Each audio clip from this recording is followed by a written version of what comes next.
22년도 한 해도 저물어 가고 22년 추수감사 예배가 벌써 오늘로 다가왔습니다.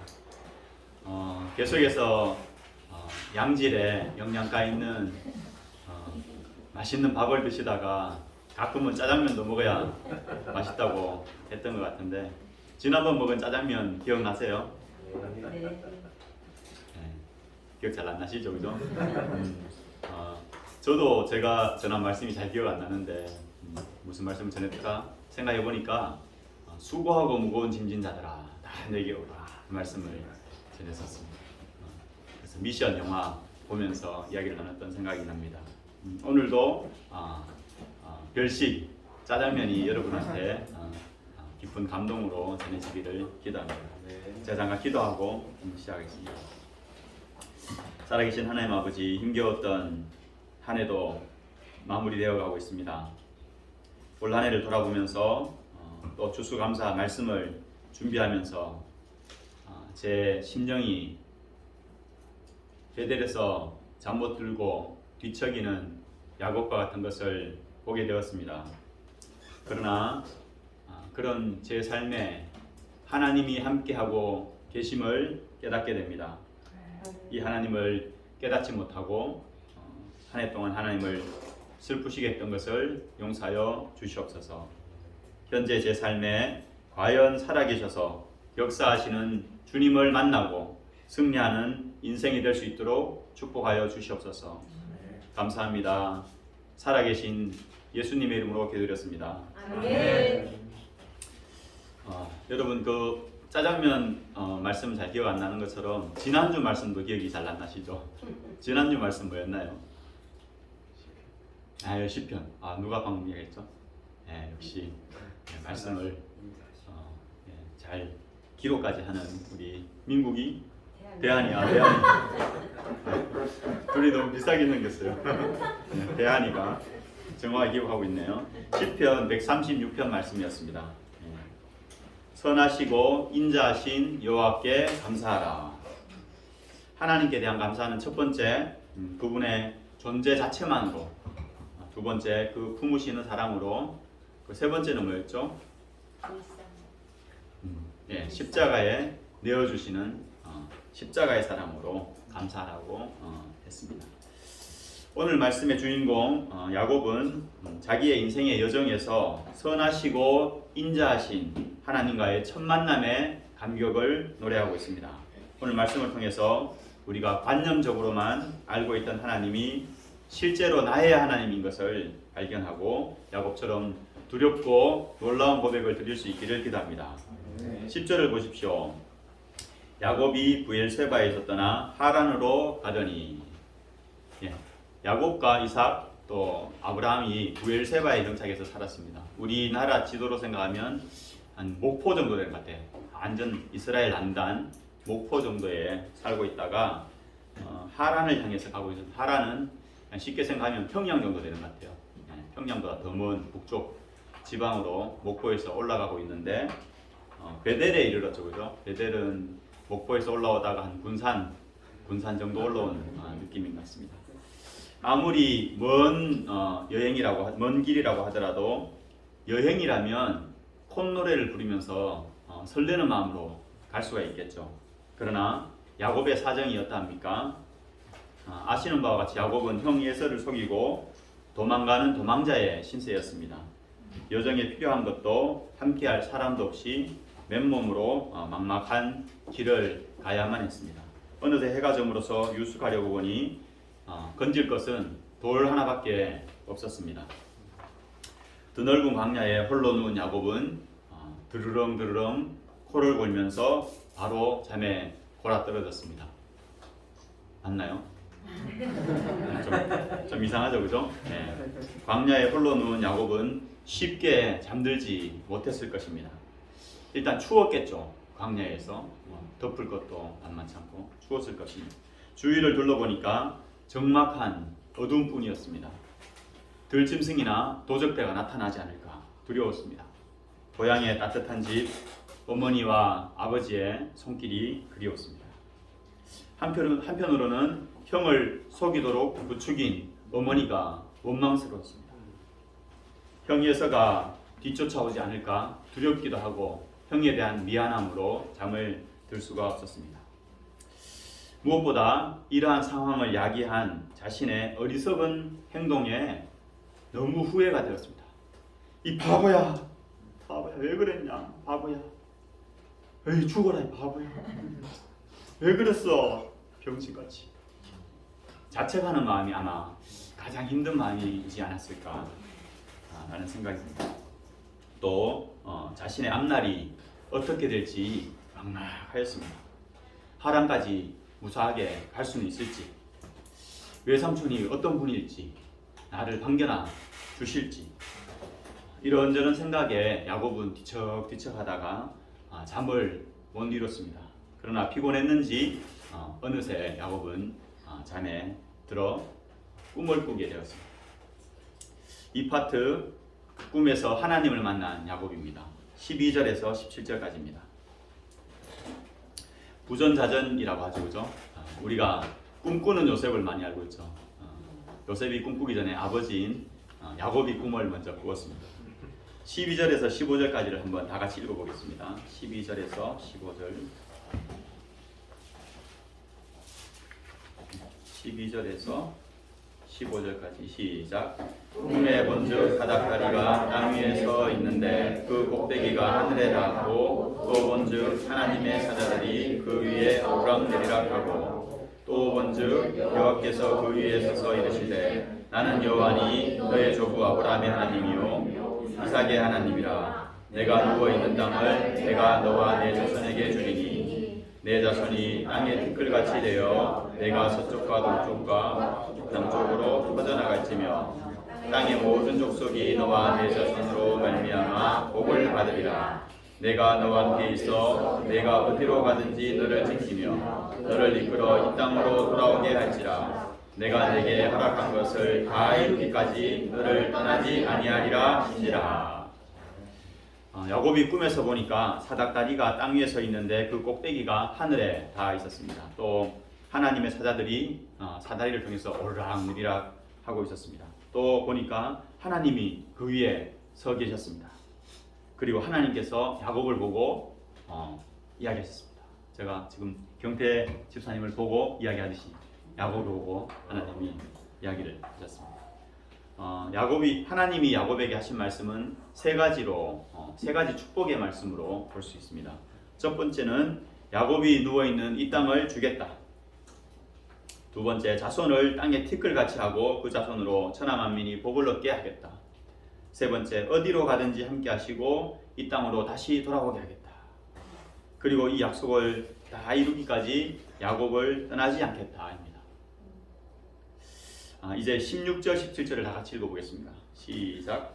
야곱이 잠이 깨어 이르되 여호와께서 과연 여기에 계시거늘 내가 알지 못하였도다. 이에 두려워하여 이르되 두렵도다 이것이요 이것은 다름 아닌 하나님의 집이요 이는 하늘의 문이로다 하고, 꿈이 어찌나 생생했는지 잠에서 깨어난 야곱은 실제를 마주한 것처럼 바로 놀라움과 두려움의 고백을 하게 됩니다.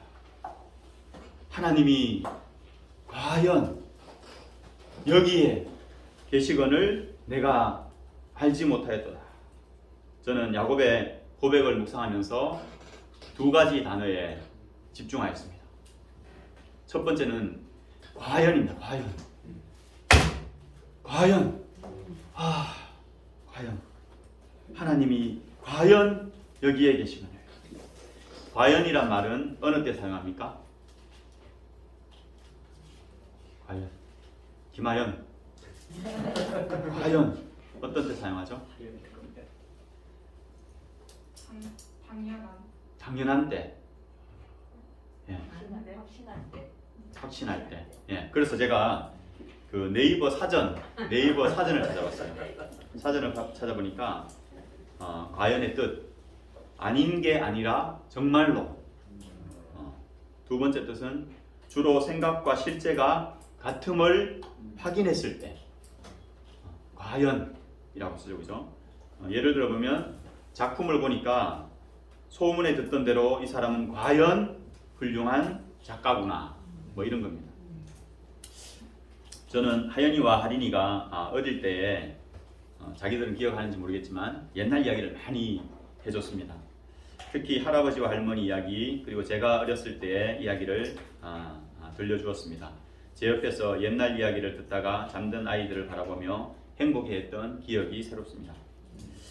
아마 야곱도 할아버지 아브라함과 아버지 이삭 그리고 어머니 리브가로부터 하나님에 대해서 수많은 이야기를 들었겠죠, 그죠?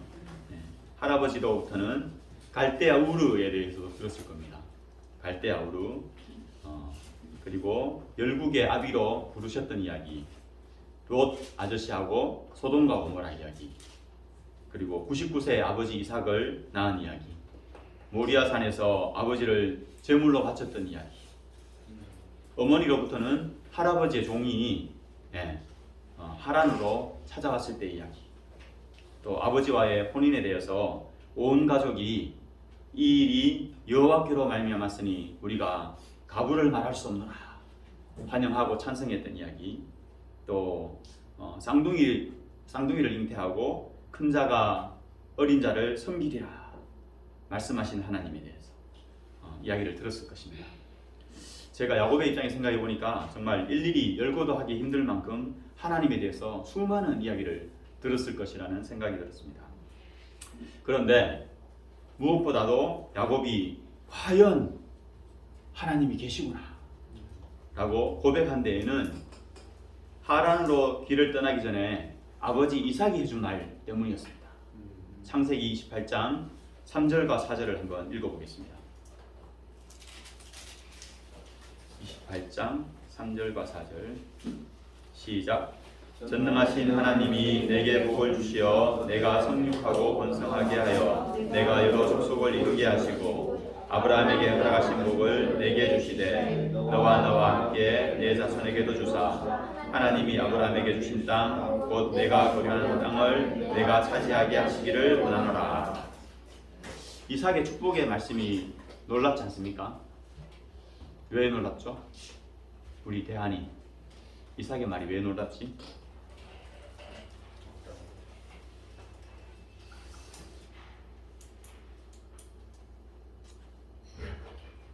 왜 놀라우냐면 하나님이 지금 하신 말씀을 이삭이 먼저 했기 때문이에요. 야곱은 아버지 이삭이 해주신 말씀과 꿈에서 하나님의 하신 말씀이 동일하다는 것을 깨달았습니다. 13장 하반절부터 15절을 제가 한번 읽어보겠습니다. 나는 여호와니 너의 조부 아브라함의 하나님이요 이삭의 하나님이라. 너 누운 땅을 내가 너와 내 자손에게 주리니 내 자손이 땅의 티끌같이 되어서 동서남북에 편만할지며 땅의 모든 족속이 너와 내 자손을 인하여 복을 얻으리라. 내가 너와 함께 있어 내가 어디로 가든지 너를 지키며 너를 이끌어 이 땅으로 돌아오게 할지라. 내가 내게 허락한 것을 다 이루기까지 너를 떠나지 아니하리라. 아버지께서 나에게 하란으로 출발할 때 주신 말씀이 과연 약속의 말씀이구나. 하나님께서 아버지를 통해서 주신 말씀을 한 번 더 꿈을 통해서 확증해 주시는구나. 이 사실을 깨닫자 야곱의 가슴은 벅차올랐습니다. 하나님께서 나를 지키시고 나를 반드시 이 땅으로 돌아오게 하시고 수많은 자손을 주실 것이라는 확신이 생겼습니다. 아멘. 하나님의 말씀은 살았고 운동력이 있습니다. 실제적인 것입니다. 마태복음 9장을 보면 예수님이 중풍병자를 고쳐주신 사건이 나옵니다. 예수님은 중풍병자에게 네 죄사함을 받았느니라 하셨습니다. 대하나 네 죄사함을 받았느니라. 이거는 공수표처럼 막 날릴 수 있죠. 확인할 길이 없잖아요. 이 사람이 죄사함을 받았느니라 하면 받았는지 안 받았는지 어떻게 알아요? 말하면 끝인 거지. 그런데 예수님이 중풍병자인 그 사람한테 일어나 내 자리를 들고 걸어가라 하니까 이 사람이 자리를 들고 걸어갔어. 눈에 모든 사람들이 중풍병자가 일어나가지고 걸어가는 걸 봤죠. 그러면 그 앞에 네 죄사함을 받았느니라 가 진짜 죄사함을 받았다는 것을 사람들이 깨닫게 되었습니다. 예수님이 이 말씀을 하신 것은 실제로 그 말씀에 죄를 사하는 권능이 있는 것을 선포하기 위함이었습니다. 태초에 하나님이 천지를 창조하시니라. 하나님이 가라사대 빛이 있으라 하심에 빛이 있었고, 이 말씀을 하시고 큰 소리로 나사로야 나오라 하시니 죽은 자가 수족을 배로 동인 채로 나오는데, 그 아이의 손을 잡고 이르시되 달리다굼 소녀야 일어나라 하시니 소녀가 곧 일어나서 걸으니, 하나님의 말씀은 살아있는 실제적인 것입니다. 저는 불신 부모님 밑에서 자라서 하나님에 대해서 듣지 못하고 자랐습니다. 그러나 하나님은 이런 저를 택하시고 왕같은 제사장으로 세우시기 원하셨습니다. 대구로 전학하게 하시고 중3 사춘기 많은 방황을 겪은 후에 미션 스쿨인 개성고등학교로 인도하셨습니다. 1학년 때 담임 선생님을 통해서 이사야서 1장 18절 오라 우리가 서로 변론하자. 너희 죄가 주홍 같을지라도 눈과 같이 희어질 것이요 진홍 같을지라도 양털같이 되리라.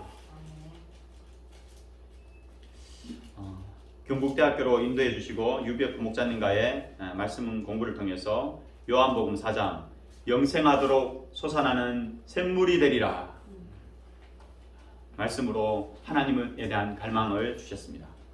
드디어 전주 35사단 훈련병 시절 찬송가 202장 죄에서 자유를 얻게 함은 보혈의 능력 주의 보혈 정결한 마음을 얻게 하니 참 놀라운 능력이로다. 과연 하나님이 살아계시구나. 목자님들이 그렇게 이야기하던 하나님, 내가 알고 있는 주변의 친구들, 신앙인들이 그렇게 이야기하던 하나님, 그 하나님이 과연 살아계시구나 깨닫고 가슴 벅찬 구원의 기쁨을 누리게 되었습니다. 2016년도 한 7년 전 됐죠. 7년 전에는 닥터지라는 좋은 회사에 다니다가 안 좋은 일로 회사를 그만두게 되었습니다. 막막한 장래에 대한 불안한 마음을 갖고 있던 저에게 하나님께서는 사무엘상 1장 18절 말씀 당신의 여종이 당신께 은혜 입기를 원하나이다 하고 가서 먹고 얼굴에 다시는 근심빛이 없더라 말씀을 주시고 하나님께서 더 좋은 곳으로 인도하실 것에 대한 믿음을 주셨습니다. 결과적으로 지금의 회사로 이직해서 6년째 임원으로 승진도 하고 잘 다니고 있습니다. 살아 역사하시는 하나님의 말씀의 능력을 찬양합니다. 아멘. 두 번째 제가 집중한 단어는 여기입니다. 여기. 영어 성경을 보면 this place 라고 되어 있습니다. this place는 어디죠? 베델이라는 장소죠. 여기. 그러나 말씀을 좀 더 정확하게 해석을 하면 여기는 베델뿐만 아니라 내가 서 있는 모든 곳이 됩니다. 위에 15절 상반절 말씀을 한번 다시 읽어보겠습니다. 15절 내가 너와 함께 있어 내가 어디로 가든지 너를 지키며. 다시 여기는 베델입니다. 그죠? 여기 베델. 그러나 하나님이 내가 어디로 가든지 함께 하신다고 했죠. 그러므로 내가 서 있는 그곳이 바로 하나님이 오르락 내리락 하시는 베델인 것입니다. 신앙생활을 오래 하면서 최소한 주일 예배라도 경건하게 잘 드려야 되겠다는 생각을 할 때가 많았습니다. 한 주의 삶은 별 볼 일 없더라도 주일 예배라도 하나님 앞에 잘 드리자.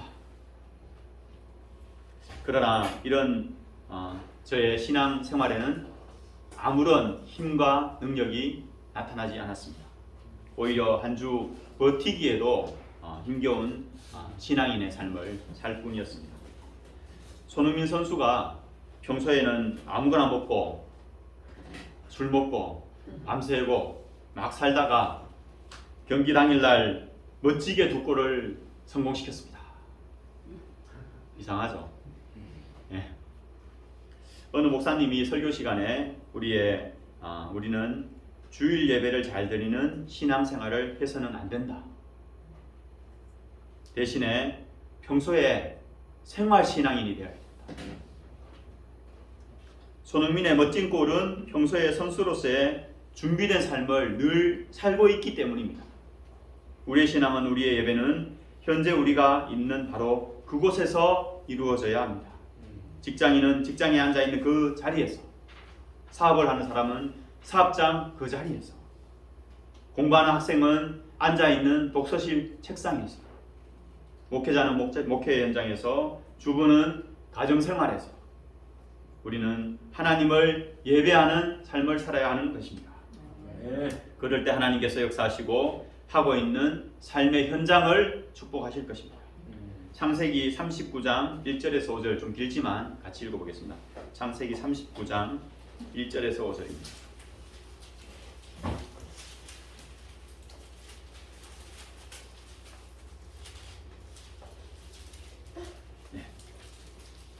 한 절씩 기니까 교독하고 5절은 같이 읽겠습니다. 요셉이 이끌려 애굽에 내려가매 바로의 신하 지휘대장 친위대장 애굽 사람 보디발이 그를 그리로 데려간 이스마엘 사람의 손에서 요셉을 산이라. 여호와께서 요셉과 함께 하심으로 그가 형통한 자가 되어 그의 주인 애굽 사람의 집에 있으니 그의 주인이 여호와께서 그와 함께 하심을 보고 또 여호와께서 그의 범사에 형통하게 하심을 보았더라. 요셉이 그의 주인에게 은혜를 입어 섬기매 그가 요셉을 가장 총무로 삼고 자기의 수를 다 그의 손에 위탁하니 시작. 그가 요셉에게 자기의 집과 그의 모든 소유물을 주관하게 한 때부터 여호와께서 요셉을 위하여 그 애굽 사람의 집에 복을 내리심으로 여호와의 복이 그의 집과 밭에 있는 모든 소유에 미친지라. 아멘.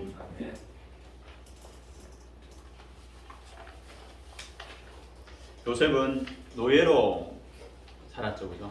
노예로 살면서도 그 노예의 삶 속에 함께하고 계신 하나님을 믿었던 것입니다. 창세기 45장 5절을 보면 요셉의 고백이 나옵니다. 당신들이 나를 이곳에 팔았다고 해서 근심하지 마소서, 한탄하지 마소서. 하나님이 생명을 구원하시려고 나를 당신들보다 먼저 보내셨나이다. 하나님이 노예의 삶으로 던지셨다 라고 믿었다는 거죠. 노예로 살면서 사람들이 이렇게 생각할 수 있겠어요? 이 쉬운 일입니까? 하나님 원망하고 왜 이렇게 하셨어요? 이건 아니잖아요. 내가 하나님 사랑했잖아요. 어떻게 형들이 나한테 이럴 수 있어요? 이게 정상 아니에요? 그러나 요셉은 하나님 감사합니다. 이 삶이 하나님이 허락하신 삶인 것을 영접합니다.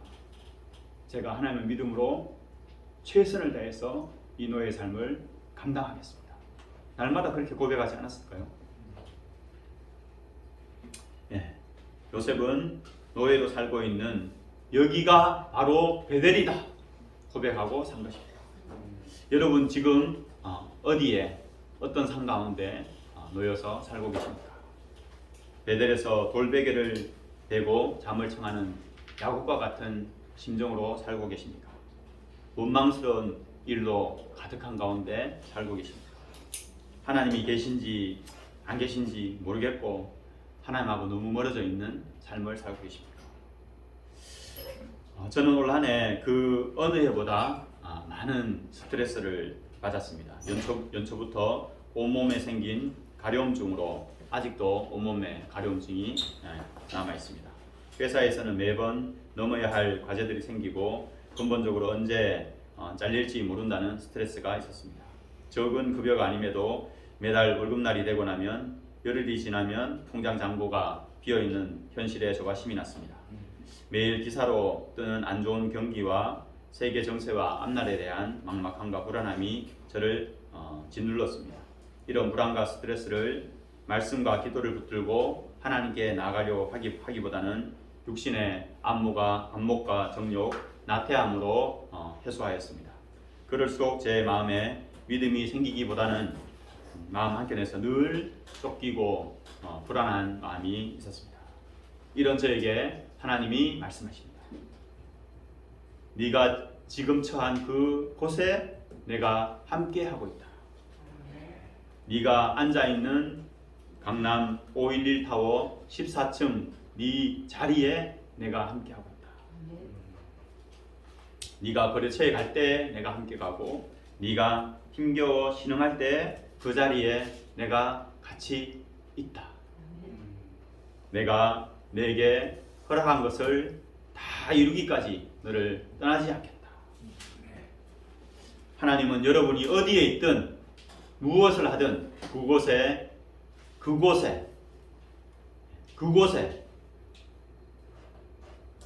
함께 하십니다. 3파트 단을 쌓은 야곱입니다. 18절에서 22절 18, 19절을 한 목소리로 읽어보고 28장 18, 19절입니다. 시작. 야곱이 아침에 일찍 일어나 대게로 삼았던 돌을 가져다가 기둥으로 세우고 그 위에 기름을 붓고 그곳 이름을 베델이라 했더라. 이 성의 옛 이름은 루스라. 하나님을 만난 야곱은 해가 중천에 떠서 눈이 부실 때까지 계속 잠을 잤습니다. 이것도 이상하죠? 예. 하나님을 만난 야곱은 그 삶의 태도가 바뀌었습니다. 야곱이 잠 못 들고 뒤척였겠죠? 피곤했겠죠? 그러나 성경에는 아침 일찍 일어났다고 되어 있습니다.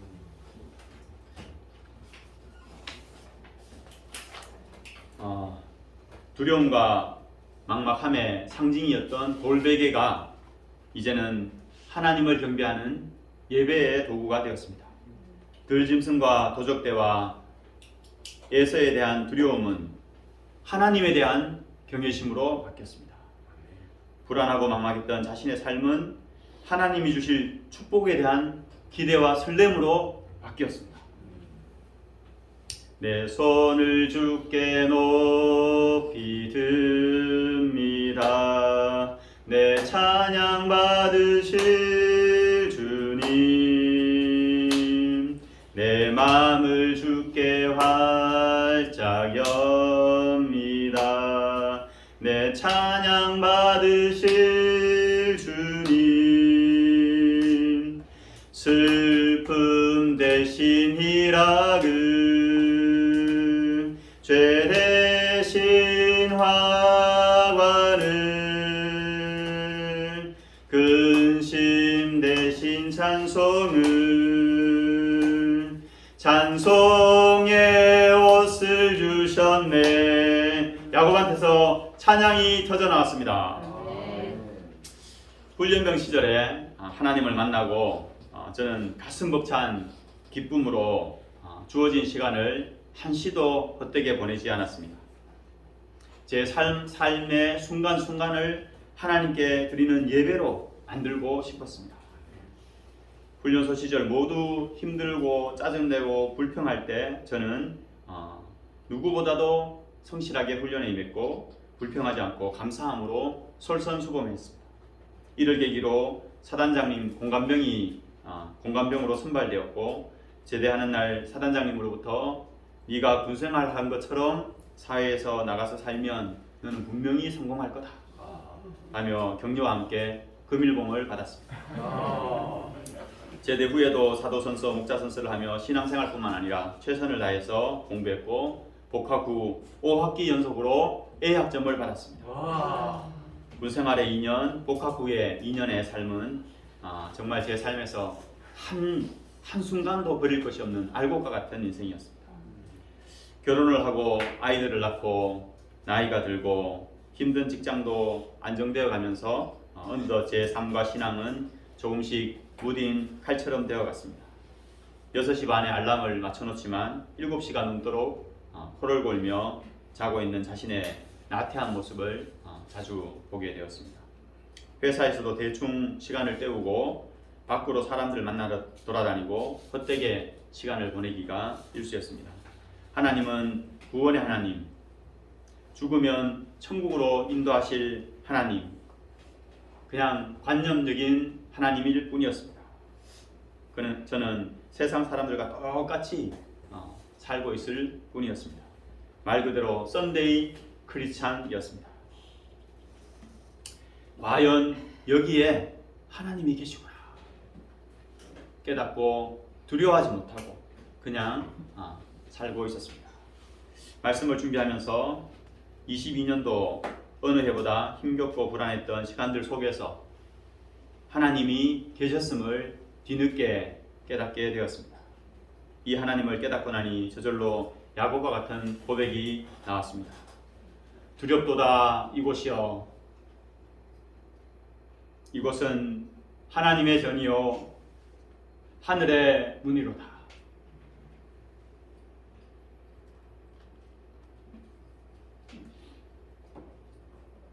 제가 베델과 같은 상황에서 불안해하며 세상의 정욕과 나태함에 저를 망치하지 않고 말씀 가운데로 나갔다면, 조금 더 내가 서 있는 여기에, 내가 현재 처해 있는 지금 이 상황에 하나님이 함께 계신다는 것을 깨달았다면 요셉처럼 나에게 좀 더 신실한 삶을 살았다면 하는 후회가 밀려왔습니다. 지금이라도 과연 여기에 함께 하시는 하나님을 깨닫고 회개하고 단을 쌓게 하신 주님을 찬양합니다.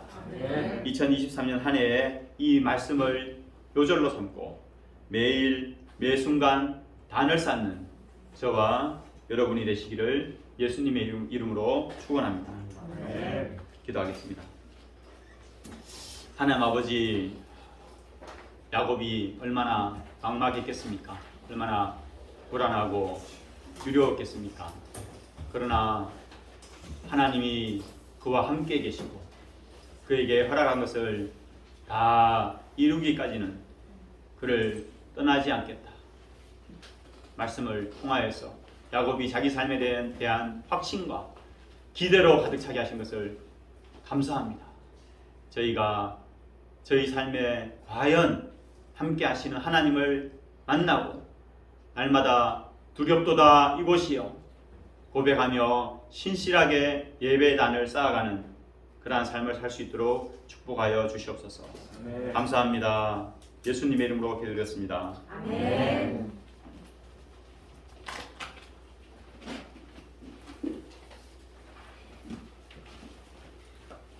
다음으로 김하린 자매님이 감사 제목을 발표하시겠습니다.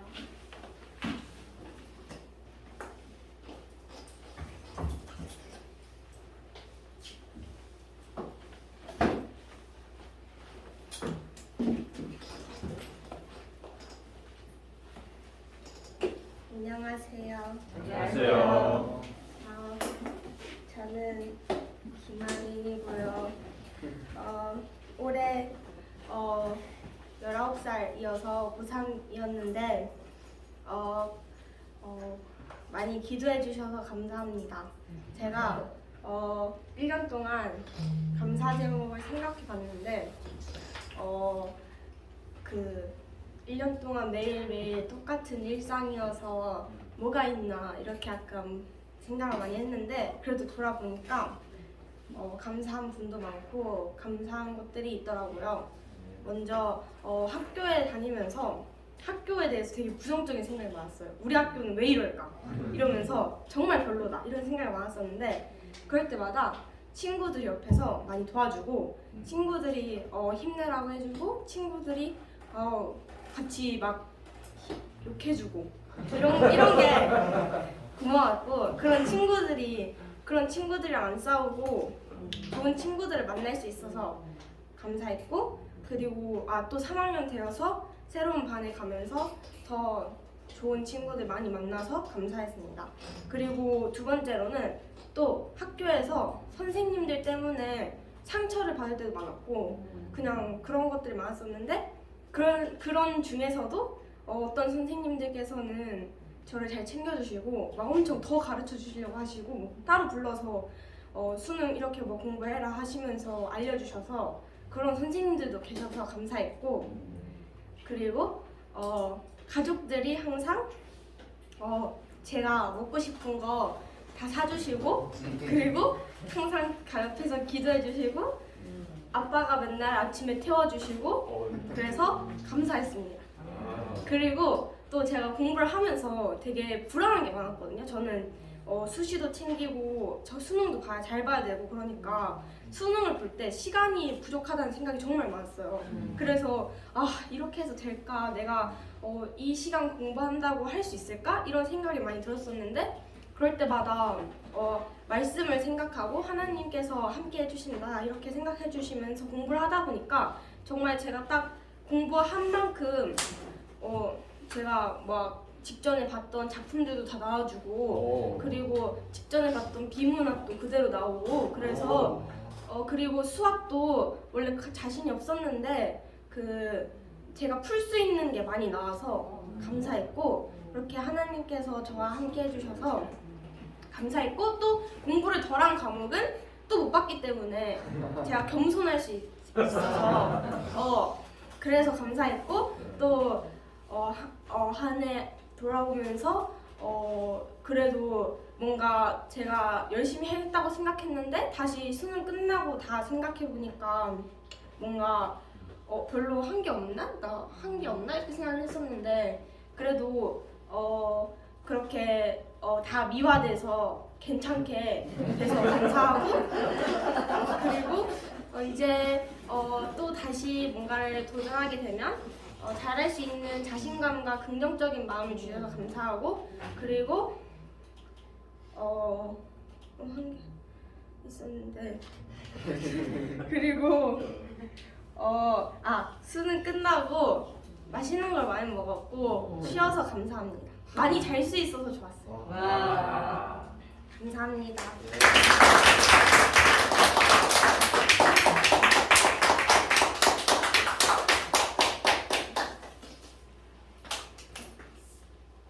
네, 감사합니다. 추수감사 예배를 하나님께 감사로 올려드리는 것이 이것 또한 우리에게 큰 감사인 것을 고백하게 됩니다.